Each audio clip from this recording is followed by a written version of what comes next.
Cyberpunk 2077 sequel, codenamed Project Orion, has been quietly taking shape at CDPR's Boston studio for quite some time now. And while the release date still feels like a distant dream, some new details have emerged recently that has sparked my curiosity and a bit of excitement. Now, it's no secret that CDPR's reputation took a massive hit after the terrible launch of the first game. Like, that initial release left so many players disappointed and the trust in the studio declined, if not, just completely shattered for some. However, CDPR spent years rebuilding its image, delivering incredible updates, and I think it's safe to say the Phantom Liberty expansion reaffirmed the team's commitment to quality and won back many players. But regardless, the team still faces an uphill battle to prove themselves once again. With important lessons learned, will they keep the trust or repeat the same mistakes? Today, we are diving back into the streets of Night City to discuss just that, as well as explore all of the recent happenings with Project Orion. From the latest development updates to new job listings that hint at very bold ambitions for the next game. I'll also be discussing the potential story of Project Orion, as well as the gameplay updates we could expect, and of course the game's release window. So as you know, Cyberpunk Orion was announced during the company's strategic update in October of 2022, and as of recording this video, Project Orion is still currently being developed in North America at CDPR's newly started Boston studio, with veterans from CDPR's main studio, with Gabriel Amatangelo as the game director and Pavel Sasko as the associate game director. Now, it was confirmed during that strategic update that Project Orion is in the early stages of development. Cut to present day, the game is still assumed to be in the pre-production phase. In November of 2024, CDPR released their development progress update, which shows that Project Orion had 64 developers working on the game as of October of 2024. So they added about 4 new developers in about 4 months. That brings us to February 19th, when CDPR announced that they were hiring for 7 new members to join the team at CDPR's Boston studios. Now, the details of the jobs themselves have some pretty wild implications that we'll talk about in just a few, but my takeaway is that the development of Orion seems to be ramping up heavily. According to the CDPR Twitter account, as well as Pavel Sasko's Twitter account, they said this: "We are looking for new members to join our North American teams, and the jobs that they have listed are as follows: lead encounter designer, senior level designer, just a basic level designer as well, senior UI programmer, and other animation programmers." Now, if you go to the job posting website, with these 7 new positions being opened, it leaves them with a total of 31 positions, ranging from engineering to QA, design and story, operations, art, animation, and audio. If they plan on filling those positions relatively soon, that would put the total development team working on Project Orion at around 95 developers. So to put that into perspective, The Witcher 4 has around 400-ish developers working on that game, and it's in full production. So I would imagine that Project Orion will have around 300 to 400 as well once it hits full production. But this is where things get really curious. CDPR revealed some pretty ambitious goals for the Project Orion in those job listings. For instance, they're hiring for a lead encounter designer whose job is to work close in collaboration with the systems design team to, quote, create the most realistic and reactive crowd system in any game to date, which that alone sounds like an incredibly ambitious goal. Right now, I think it's safe to say that the industry leader when it comes to realistic crowds and NPC systems is, Rockstar Games. The level of detail that Rockstar is able to achieve is out of this world. Another game that has done a phenomenal job with NPC interactions and crowds is the recent Kingdom Come Deliverance 2, which, if you've played that game, you could tell that Warhorse did their best to try to achieve the Red Dead 2 levels of immersion and interaction. But with that being said, Cyberpunk 2077's initial launch was also touted to have incredibly interactive crowds and NPCs, and what we got was the furthest from that, but the fact that they have this goal this early on is great. Now, as for the claim that they want to create the most realistic and reactive crowd system in any game to date, I hope they're able to achieve that, because the competition is going to be really rough. I think CDPR is going to have to take some notes when GTA 6 launches, because if that game is anything like what we've seen, Rockstar will once again set the standard for NPC and crowd interactivity. Now, another bit of information that we got from the job listing is kind of a given.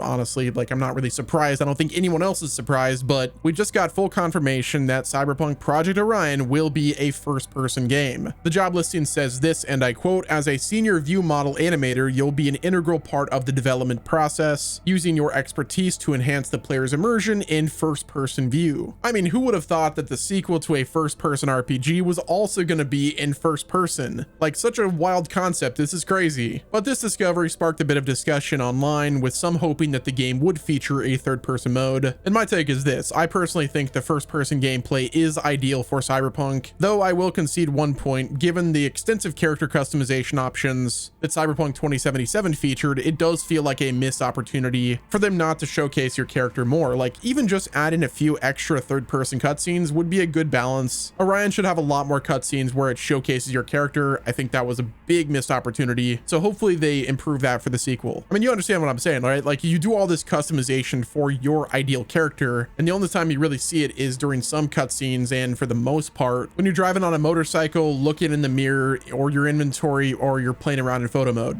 So when it comes to the gameplay of Cyberpunk Project Orion, the game is set to elevate the player experience beyond what we got in the original game. The developers have stated that they want to push the Cyberpunk franchise further and tapping into the potential of the overall universe. With that being said, we can expect this sequel to evolve the AI systems. From the recent job listings, we can anticipate the enemies and NPC will react to players in a more dynamic and realistic way. And furthermore, when it comes to the gameplay and combat, recent job postings have suggested that the developers have plans to improve the pathfinding, the attack patterns, and tactical behaviors, which should make the combat encounters feel more challenging and immersive. Another thing that I think is a given is the introduction of new weapons and cyberware. One of the things that I loved about the 2.0 update in Phantom Liberty is the combat improvements and the skill tree that actually felt impactful rather than the skill tree at launch, which was significantly less focused and had generic perks that weren't really thought out well. Now, on the general gameplay side of things, there have been job listings that have suggested, or I guess seem to suggest, a new crafting system. There's also the possibility of multiplayer elements being introduced. If you guys remember from back in the day before Cyberpunk 2077 released, that game was actually supposed to have a multiplayer component, but that never saw the light of day. So perhaps they will attempt to do it for Project Orion. The main thing that I want to see with Orion from a gameplay and combat perspective is for them to expand on the gameplay philosophy of the 2.0 update and Phantom Liberty expansion. I also want a world that is a reactive one that feels lived in and not a soulless set piece for combat and narrative reasons. Which, speaking of the world of Project Orion, there's been some discussions on whether or not Night City will return in the sequel, and while there's been no confirmation yet from CDPR about whether or not Night City will return, Night City is at the heart of Cyberpunk 2077 and the tabletop RPG, so I think it's safe to assume that Night City will be the location of the next game. However, some developers have hinted that the series is flexible. In an interview with Gaming Bolt, they asked a CDPR screenwriter this, and I quote, "Do you ever see yourself moving away from Night City in a future Cyberpunk game, or do you feel the setting is just too embedded in the IP's identity to leave behind?" To which they responded, as the Cyberpunk creator Mike Pondsmith said, "Cyberpunk as a genre is kind of a warning of what might happen if we're not careful as a race. It's not such a abstract sci-fi idea. I think these kind of stories can take place anywhere that uber capitalism develops, causing the collapse of societies. Night City is just a place like any other city, real or imagined." So with that being said, it's not completely out of the question for the game to take place in another area away from Night City. But despite that flexibility, Night City's return seems the most probable. As we know, it really is the heart and identity of Cyberpunk, and Phantom Liberty's expansion has already proved that there's more story to Night City. I think the most realistic scenario is Cyberpunk Orion will feature a revamped Night City, more detailed districts. Perhaps they increase the focus on verticality rather than like expanding things out. Like, I think they should increase the density of Night City, but also like scale the verticality. Furthermore, if the next game is indeed a direct sequel, we could see a time jump showing Night City's resurgence, or given the implications of the sequel story,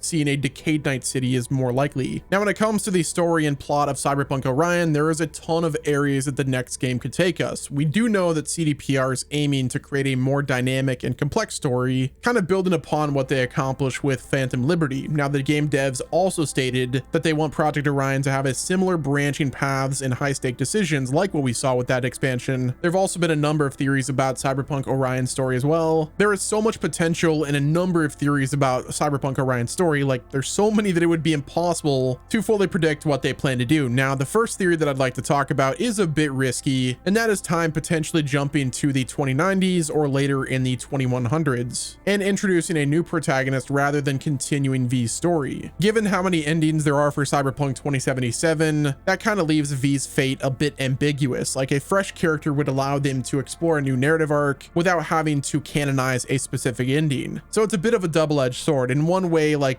picking a new protagonist and not continuing V's story will be really upsetting for a lot of people, but also continuing V's story would have its complications as well, which we'll talk about in a bit. Now for the sequel, I think a major plot line will involve the rogue AIs breaching the Black Wall and forcing humanity to decide whether to go against the AI or ally with them. Perhaps we'll even see a giant AI invasion. There's also the chance that Orion could depict a full-scale corporate war, more specifically the fifth corporate war. Now throughout the events of Cyberpunk 2077, Arasaka was weakened, which that potentially created a power vacuum. So perhaps we will see these megacorps, go at it in the next game. Now another common theme that I've seen is in regards to the name Project Orion. Now Orion in the Cyberpunk lore is a corporation that specializes in, well, special operations, specifically special operations missions for search and rescue situations, but that naming could be a misdirection, and rather they named it Orion because of the constellation, which there's also been many rumors and endings for the game that suggest that the next game could take players beyond Earth to the moon, or perhaps the Crystal Palace space station. But with how many endings Cyberpunk has, doing a direct sequel would be very tricky as well. Canonizing one or even a few endings could also potentially cause an uproar. So with that being said, I do think the safest option might be for them to do something in the distant future to avoid that situation entirely. As much as I would love for V's story to continue, having those multiple endings will make things difficult. Now CDPR could obviously find a way, but it won't be easy. Now as Cyberpunk Orion's development continues, the current sentiment is filled with both excitement and concern. After the success of Phantom Liberty and the 2.0 update, the game was brought to new heights, and that expansion set the bar high in terms of quality. The question still remains though, can the team maintain this level of quality in the future with Orion? With the development shifting to a new location with CDPR Boston and the Canada studio, it is a new studio, and there's also some concerns that the change in location might dilute what made Cyberpunk Phantom Liberty shine. However, I think there's obviously a reason to be optimistic. The new CDPR Boston studio has insane talent and is filled with veterans who are coming off of the success of Phantom Liberty, as well as The Witcher 3. CDPR has reaffirmed that they can make incredible experiences, and the shift to America was simply to infuse the authentic American punk energy into Orion. While the shift to Unreal Engine 5 and a possible new setting raises questions about consistency, CDPR's redemption arc after the launch of 2077 shows that they can adapt and deliver quality. Now, will it be enough to win back fans that abandoned the franchise and developer? Honestly, who cares at this point? Phantom Liberty in the 2.0 update was the end of their redemption story, and they're on to new and better heights. At least we hope. If people refuse to play Phantom Liberty or even try out Cyberpunk 2.0 with the update, it's their loss, and they should just stop trying to appease those people. But regardless, I do think it's best to err on the side of caution. Now, whenever it comes to the release timing for Project Orion, it is still years away, like so long away that I can't even fathom it. As of recording this video, the sequel is still in the pre-production phase of development, and with the sequel moving to the Unreal Engine 5, they're essentially starting with a blank slate. So I wouldn't expect to have Orion for quite a while, likely not until the end of the decade, which is unfortunate, but at least we don't have to wait for the greater CDPR team to finish The Witcher 3. Development of Project Orion is ongoing and is being led by an entirely different team, which is great news because that means we won't have to wait nearly as long to get new games from CDPR. I'd hope that Project Orion releases around 2028 or 2029, but we might not even get it until like 2030. Now, I will say, with the development being on a heavily modified version of Unreal Engine 5, they won't have as hard of a time finding new talent, and CDPR has already said that they are hoping to release games a lot quicker, which is the main factor of them starting up the Boston studio, and they also have CDPR Vancouver assisting with Orion as well. I don't anticipate the pre-production ending for Orion for another year or two. As I mentioned earlier in the video, they likely won't start the full production until they have around 300 plus developers, and right now they have about 60. Well guys, that's gonna wrap it up with this video. If you enjoyed it, do me a favor, hit the like button, subscribe to the channel with your noties on, so you're not missing out on any future videos on Cyberpunk Orion as well as gaming news. And until next time, this has been Wes, and I will talk to you guys in the next video.